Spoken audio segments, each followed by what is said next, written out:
João está impactado.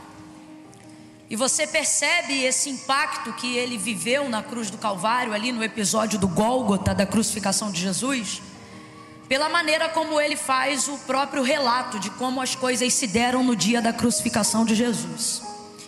Você vai ver, por exemplo, ele impactado, não com a veracidade, porque a veracidade ela se aproxima muito da verdade, mas com a verdade dos fatos.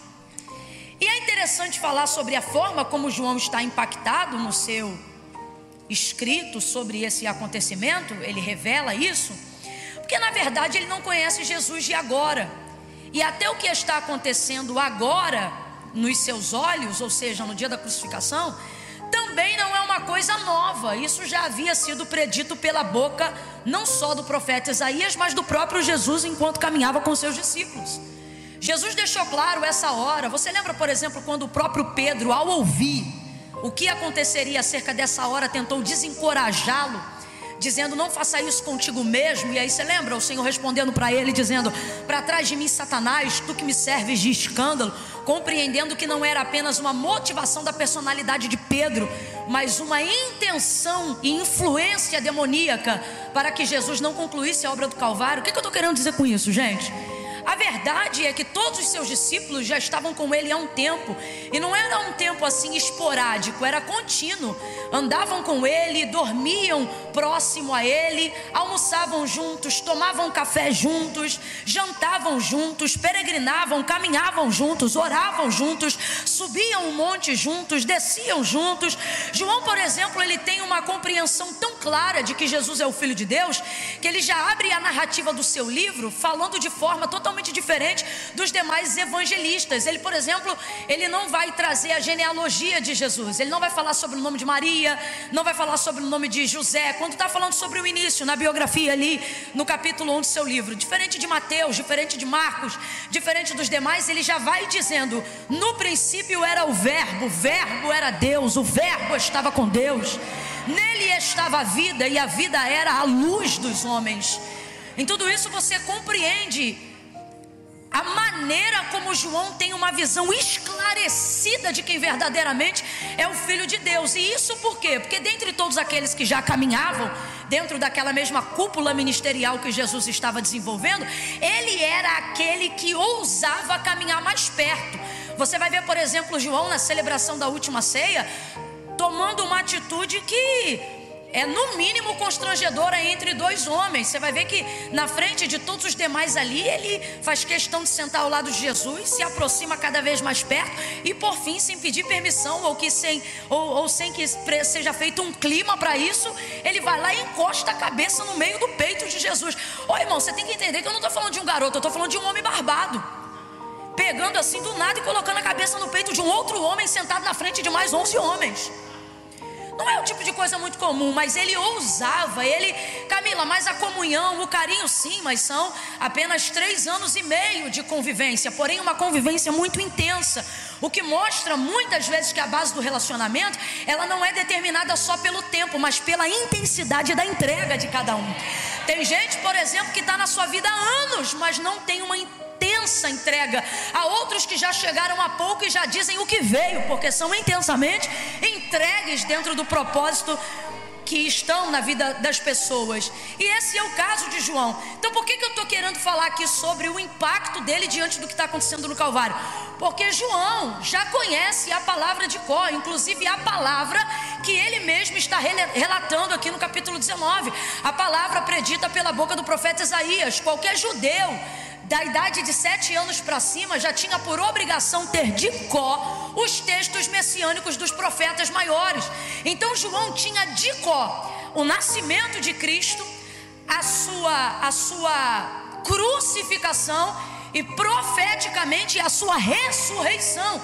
Aí não o bastante, depois de uma caminhada intensa de 3 anos e meio sendo mentorado diretamente pelo Filho de Deus, ele vai ver a manifestação do verbo vivo, ele vai ver Deus em carne em Cristo, caminhando com ele e manifestando mostrando quem é o Pai através da vida, do dia a dia e da pessoa e da presença do Filho. É o próprio João que vai colocar isso de maneira muito simplificada para a gente entender, quando ele diz assim: olha aí, vimos a sua glória como a glória do unigênito do Pai, cheio de graça, justiça e verdade. O que ele está dizendo? Nós não apenas ouvimos falar dele, caminhamos com ele, sentimos, tivemos noção do peso da sua glória. João foi um daqueles que participou da transfiguração em glória do Senhor Jesus no Monte da Transfiguração.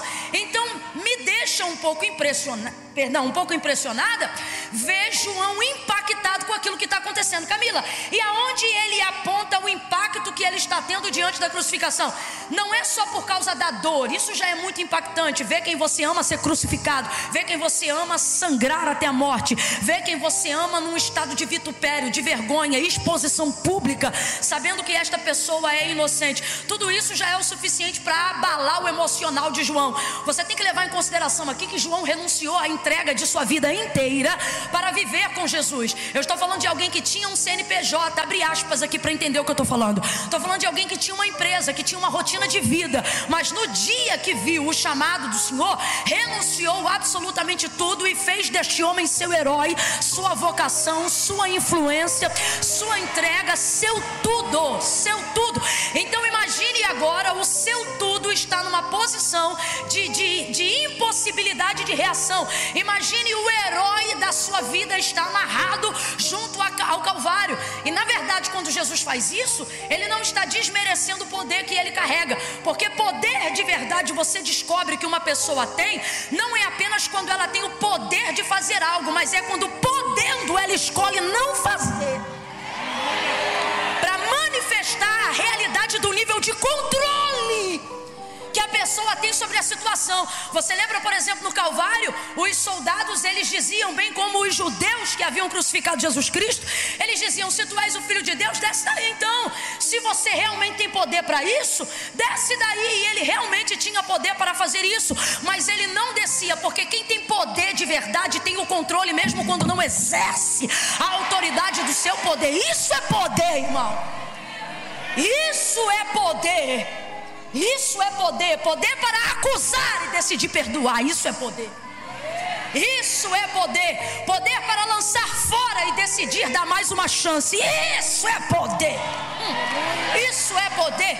Poder para humilhar, para esmagar e ainda assim dar mais uma oportunidade.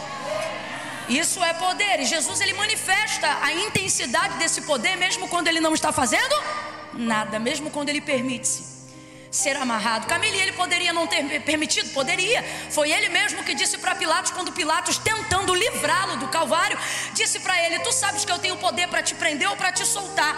E aí ele vai interromper, né? Jesus vai interromper ele, vai dizer assim: poder nenhum você teria se do alto meu Pai não tivesse te dado. Aí ele continua e ele diz assim: a minha vida ninguém toma, a minha vida eu dou, a minha vida eu entrego. Isso é que é poder. Isso é que é poder. É você saber que você tem o poder de sair, mas escolheu ficar. Isso é poder. É você saber que se você quisesse entrar na justiça hoje, botar o pau para quebrar, numa afronta, numa difamação, em alguma coisa que alguém fez contra você, você poderia ir lá e quem sabe até ganhar, mas Deus usou alguém e disse: fica quieto que eu vou julgar a tua causa. Aí você... Isso é que é poder. Controlar o ego, controlar a vaidade, controlar o eu. Irmão, quem controla isso é que é poderoso. Quem controla isso é que tem poder de verdade, né? E Jesus manifesta a intensidade desse poder mesmo quando ele não está fazendo nada. Agora, o que me impressiona é João caminhando com ele ao longo de toda essa jornada, sabendo quem ele é, desfrutando da sua glória, da sua autoridade, ainda assim conhecedor da palavra, tanto de Cristo na manifestação quanto o verbo vivo que se fez carne, mas também por citação dos profetas maiores, e isso inclui diretamente Isaías. Então ele, consciente de tudo isso, deveria na verdade estar tendo a sensação de um déjà vu no Calvário. Quem aqui já teve um déjà vu? Vou falar francês, vai ver o sotaque. Déjà vu. O que é aquela sensação de que você já viu uma coisa que ainda não aconteceu, como se estivesse acontecendo de novo? Alguém já teve essa sensação? Parece que eu já estive nesse lugar, parece que eu já conheço fulano, parece que eu já fiz isso que eu estou fazendo aqui agora. Coisas que às vezes você não fez, mas tem a sensação de que aquilo já foi feito. Então a gente chama isso de déjà vu.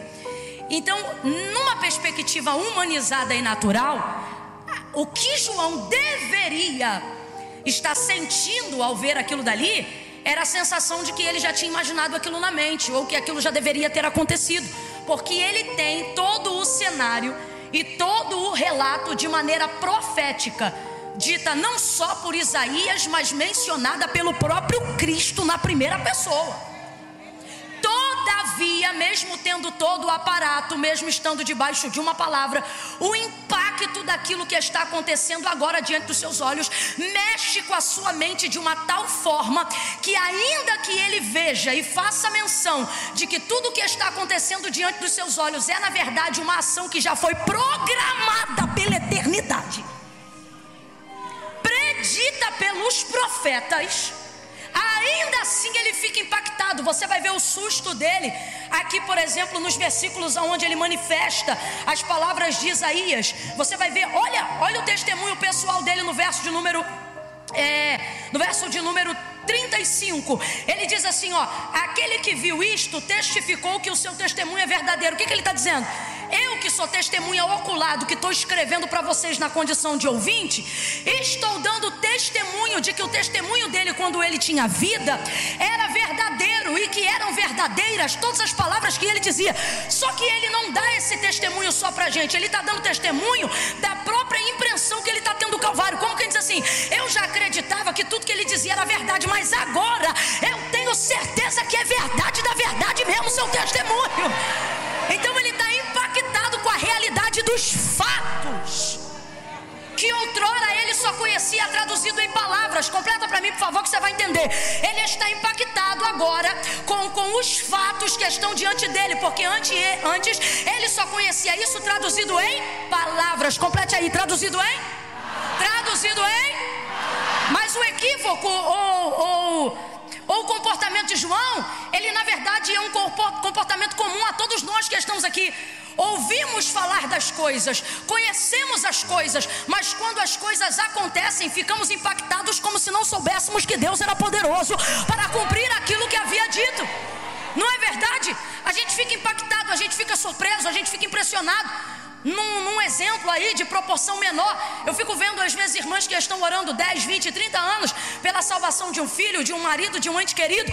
Quantas vezes eu já presenciei isso? Eu me lembro que teve um culto que eu estava ministrando, e depois de ministrar e ter feito o convite para quem desejava entregar a vida para Cristo, veio de repente um homem, e Deus havia revelado que esse homem ia entrar de fora e ele ia entregar a vida dele para Cristo. Aí vem esse homem, quem ele era?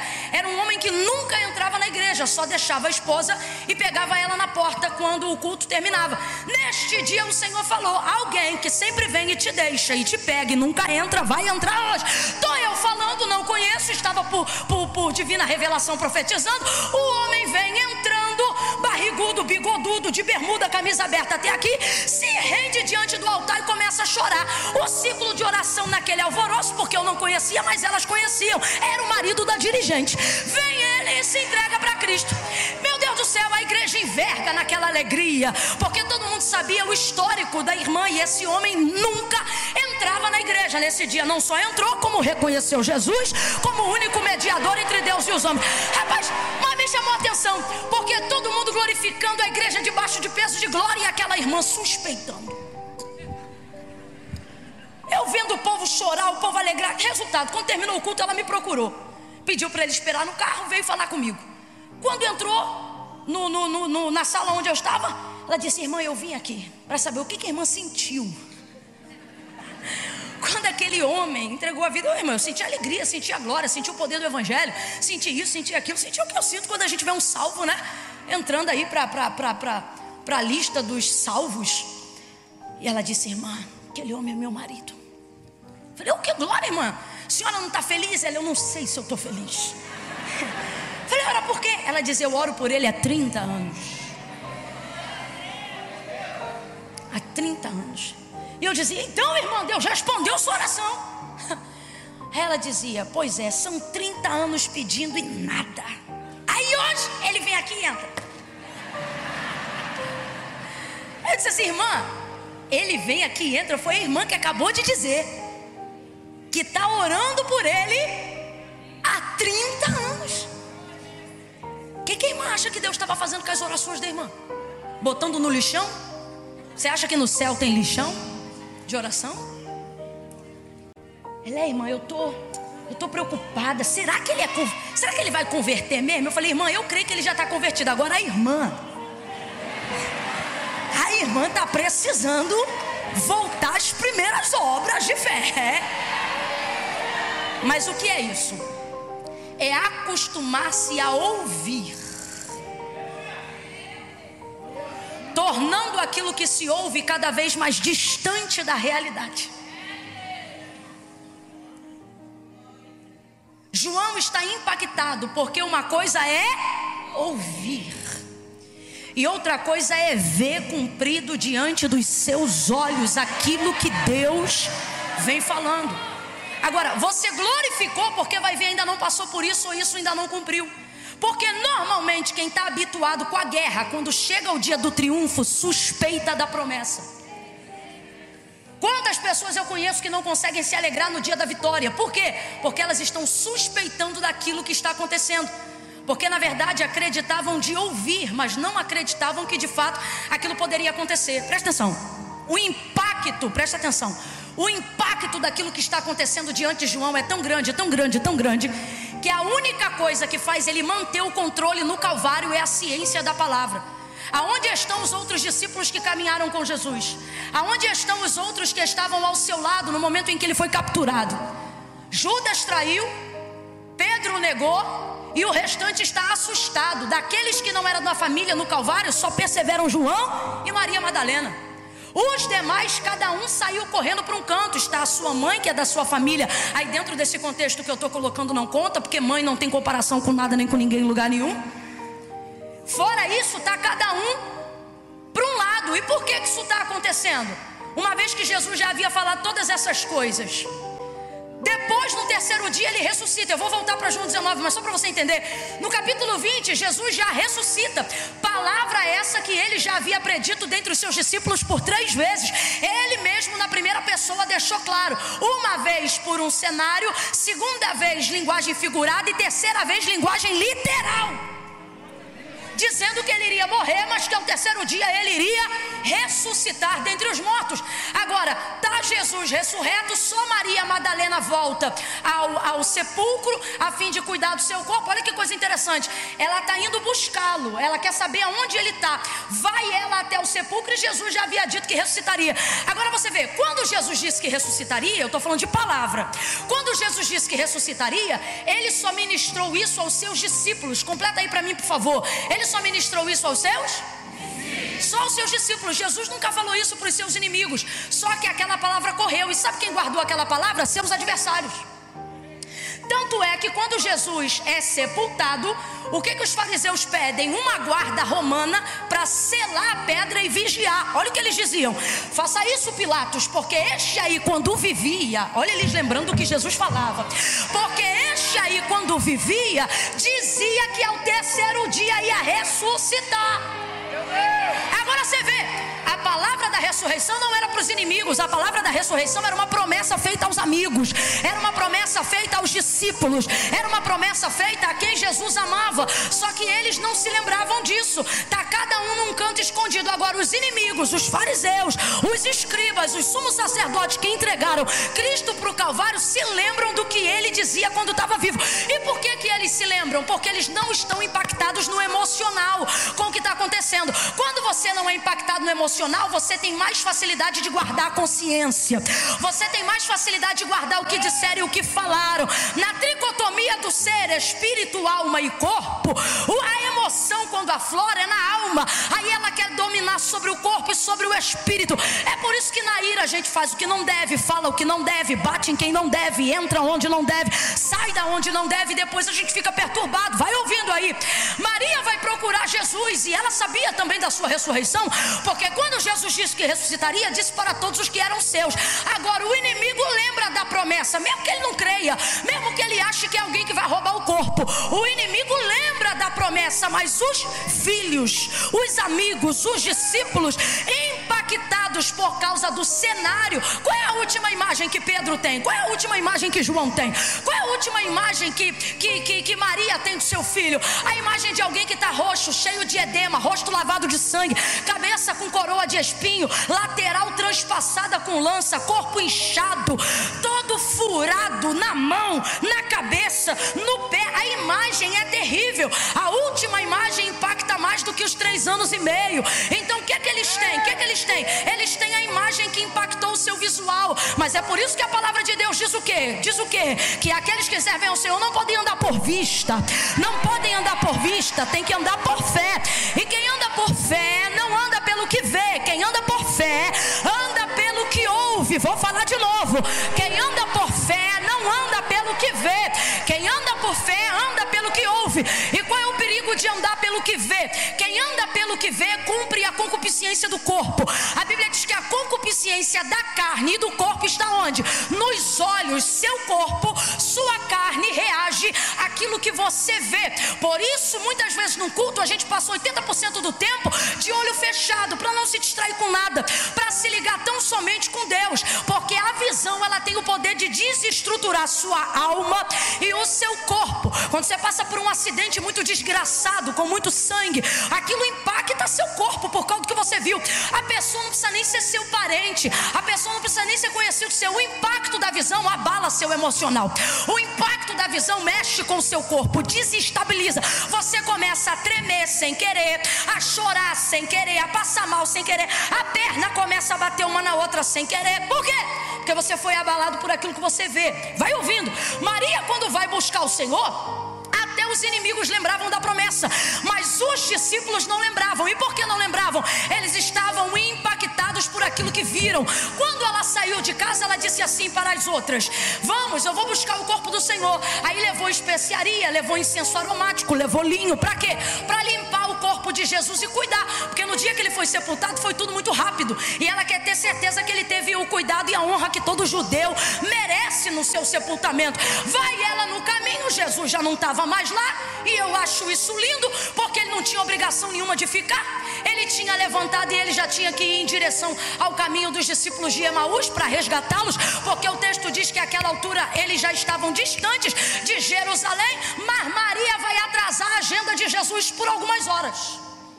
Vai atrasar, Camila? Vai, porque ela vai fazer uma coisa que não estava no cronograma de Jesus, mas estava no cronograma dela. E para honrar o cronograma dela, Jesus honra seus princípios, que é qual? Pedi e dá-se-vos-á, buscai e acharei. Está todo mundo dormindo, mas a mulher já acordada saiu no escuro e disse: eu vou lá buscar o corpo do Senhor. Os anjos que receberam ela, um assentado na pedra de dentro e outro assentado na pedra do lado de fora, eles estavam ali somente para rolar a pedra, só para isso. Só que eles ficaram ali mesmo depois de ter rolado a pedra. Eles só foram ali para poder liberar a sepultura para o Senhor. Só que eles estão ali para dar notícia. Olha como é que é a agenda dos anjos, olha como é que essa agenda de Jesus mudou. Vai ouvindo isso aí. Quando ela chega, o anjo olha para ela e diz: por que tu procuras aquele que vive entre os mortos?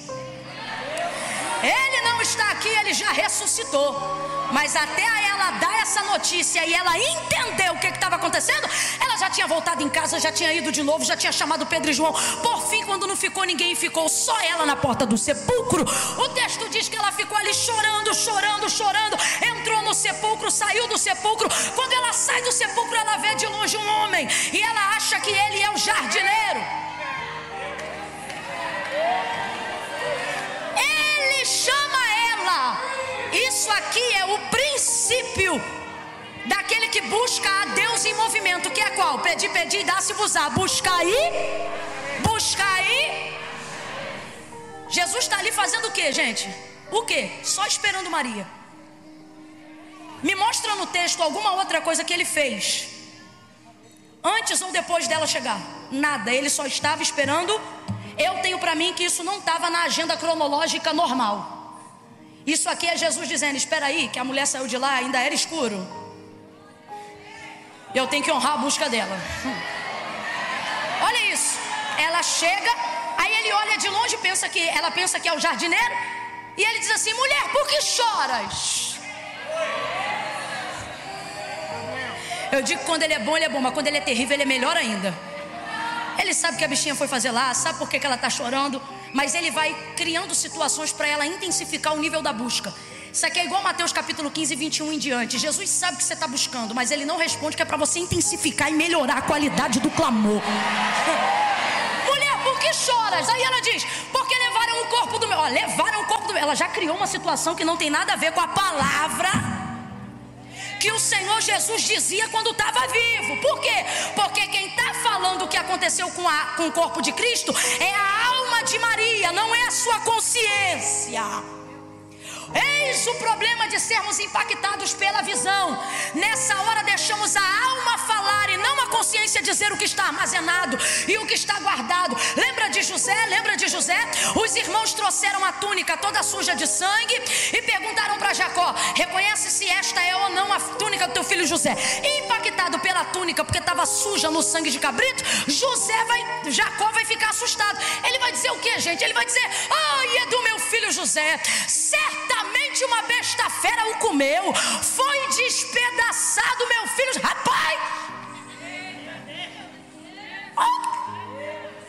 o que ele criou? Por quê? Deixou a alma falar. Olha para quem está do teu lado, diga: deixou a alma falar.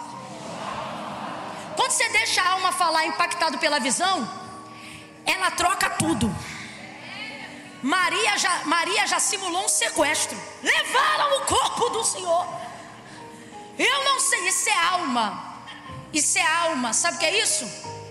Isso é alma traumatizada, sem governo.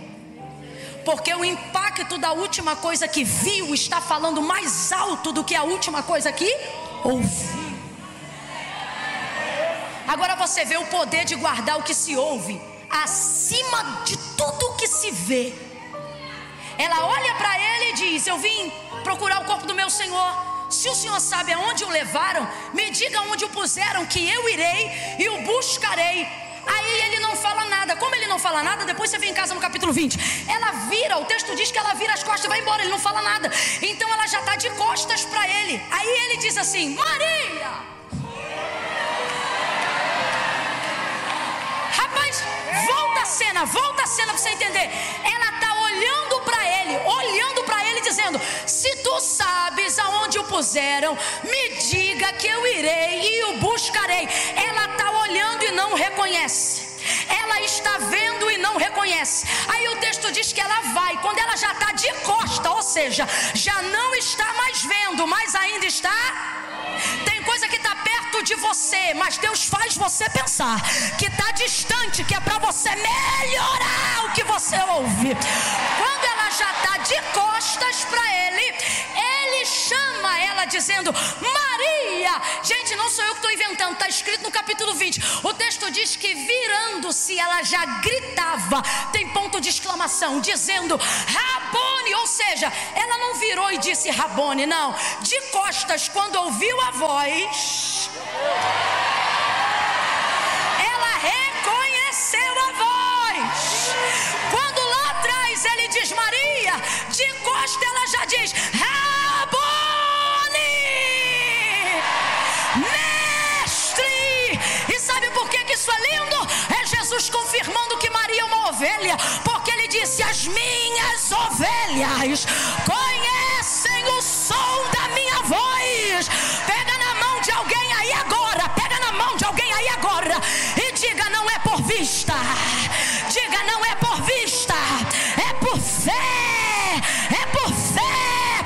Tem uma palavra sobre a tua vida, tem uma palavra sobre a tua casa, tem uma palavra sobre o teu ministério, tem uma palavra sobre tudo aquilo que o Senhor te confiou, mas você está deixando a tua alma governar sobre a tua consciência, porque você tem andado impactado demais com o que você vê, com o que o jornal fala, com o que o âncora do telejornal diz, com aquilo que o jornal da tarde fala, com aquilo que as redes sociais apresentam. E aí você está pensando que está tudo acabado. Só que o Senhor está dizendo: preserva a tua consciência.